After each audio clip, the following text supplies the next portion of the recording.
This video is to help you with Task 2 for the ELA Secondary Handbook. So to go over the basics, you want to make sure that you read the Task 2 instructions in your handbook. Those will vary from handbook to handbook what pages they're on. You also want to make sure that you read the specifications chart in your handbook for Task 2, because this tells you what files you need. Task 2 is pretty easy for most people, but you want to make sure that your files stay within the amount of time that you're allowed to have for each clip.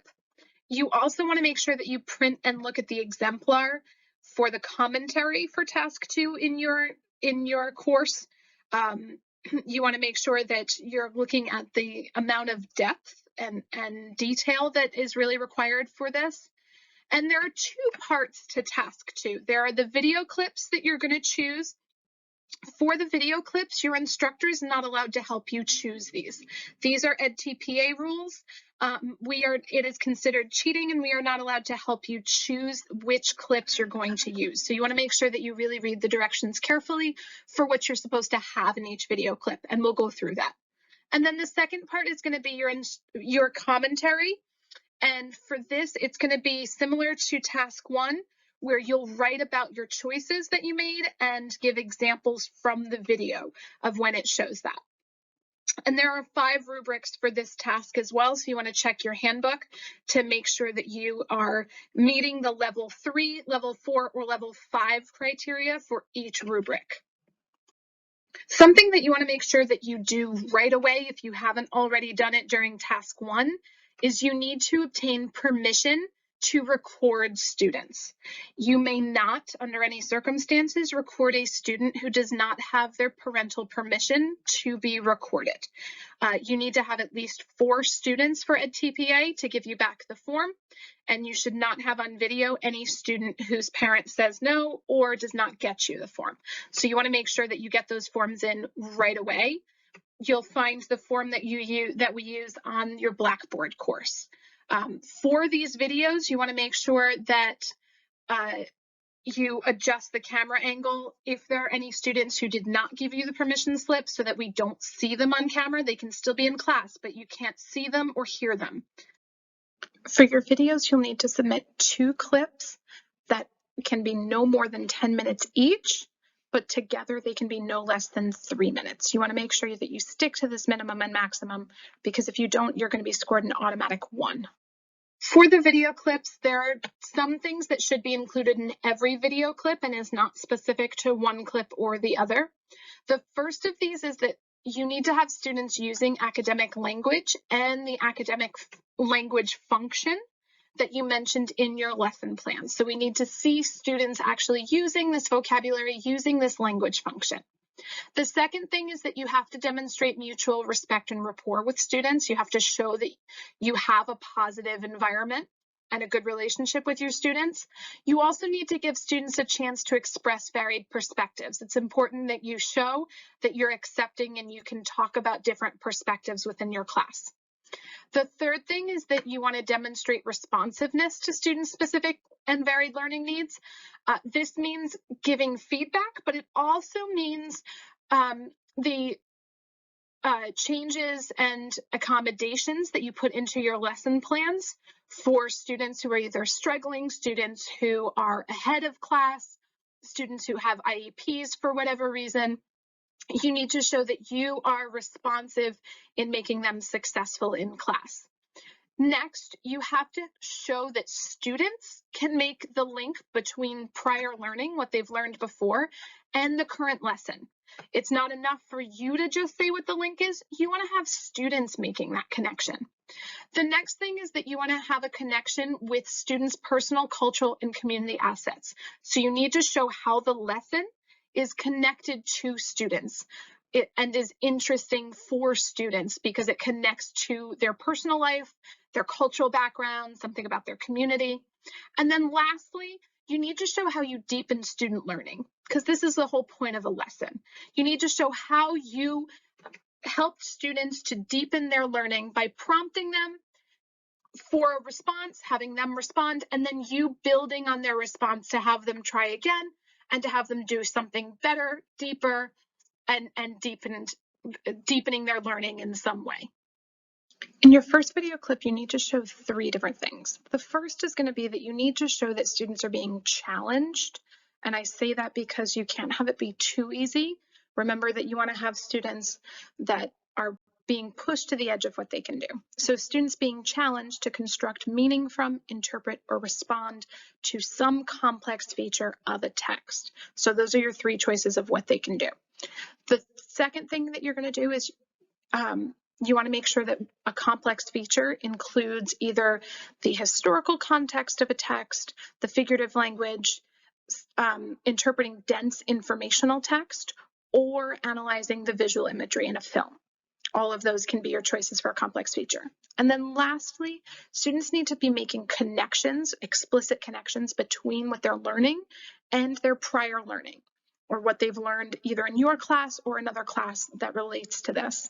And then finally, you also have to make sure that you have a personal, community, or cultural connection built into your lesson that you're showing on film, so that they can see how you're connecting this lesson to students' lives and making that connection. And then in the second clip, you're going to show interactions between you and at least 3 of your students. At least one of those should be your focus students. And this is going to be during some kind of discussion of the text where you are supporting and monitoring how they're able to interpret this text. So you want to show those interactions. This can also be where you give your feedback if you would like. Secondly, you want to have you or the students choosing references or evidence in the text that is going to check or justify their text analysis in some way. So how are they using references in the text to make sure that they're right? Or how are you helping them do that? And then lastly, you want to make sure that you have feedback, and you want to make sure that it's specific, that it has both positives about what they're doing well, but also constructive feedback about how they could improve. And then you need to show how students are using that feedback. How are you giving them feedback, and then they're trying it again to get better at what they do? There are a few logistical things you need to remember when you're recording.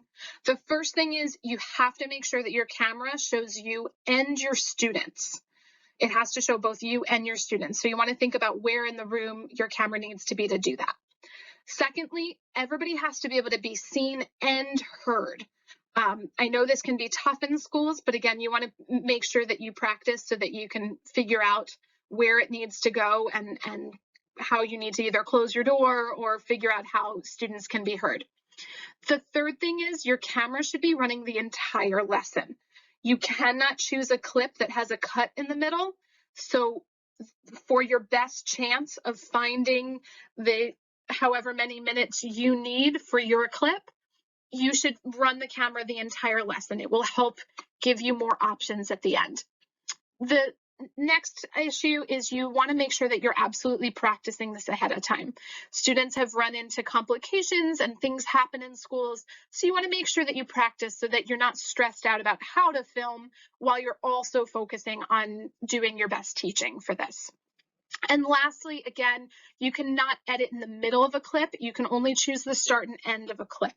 You can choose where that happens during your lesson, but you cannot edit in the middle. So that's why you want to have the camera running the entire time.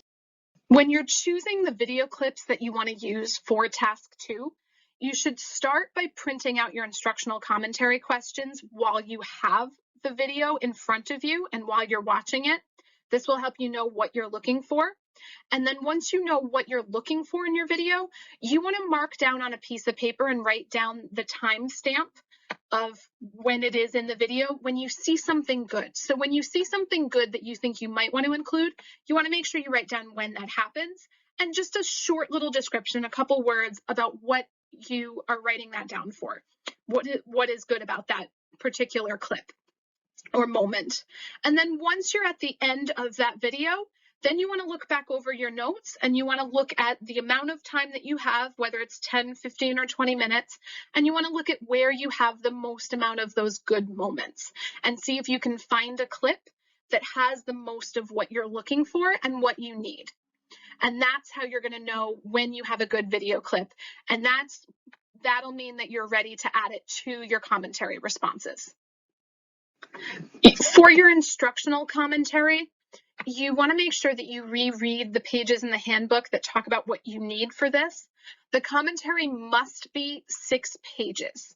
6 pages is the limit, and you should be writing the whole space. You should be filling that. You have to write in the template, and you have to write between the brackets that they give you. Make sure to not delete any of the directions. You want to also make sure that you reference within your commentary the timestamps that you recorded while you were looking for a clip. So when you're explaining your answer, you need to tell us exactly when that happened within your specific video. So you want to give time clips pretty often to explain all of your answers. But you also want to make sure that you're explaining your answers and why that fulfills the criteria. And then lastly, you need to have some citations in here. You need to back up your instruction with research. I recommend looking back at the research from previous classes and looking back at previous textbooks. Your citations are going to be at the very end of your commentary. There's not a specific spot for them, just at the very end. And these do not count towards your page total, so you don't have to worry about that. But you want to make sure that you look at question 5B, because that will ask you for citations. You need to have at least 2 of them. And again, they need to be trustworthy and well-established sources. You're not using Teachers Pay Teachers or another teacher website. You want to make sure you really look for research. Finally, when all of these parts are complete, you want to make sure you just reread the specifications page to make sure you've met all of the criteria that's in your handbook. You want to make sure that you look at each of the rubrics for this task to make sure that your work looks like a level 3, at least a level 4, even better. And the rubric progression guide can help you with this. That's on your Blackboard course as well. It breaks down exactly what the difference is for a scorer between a 3 that's passing and a 2 that is not passing. And lastly, just make sure everything is complete. You will submit both of these together. You're going to submit your clips and your commentary together to your professor.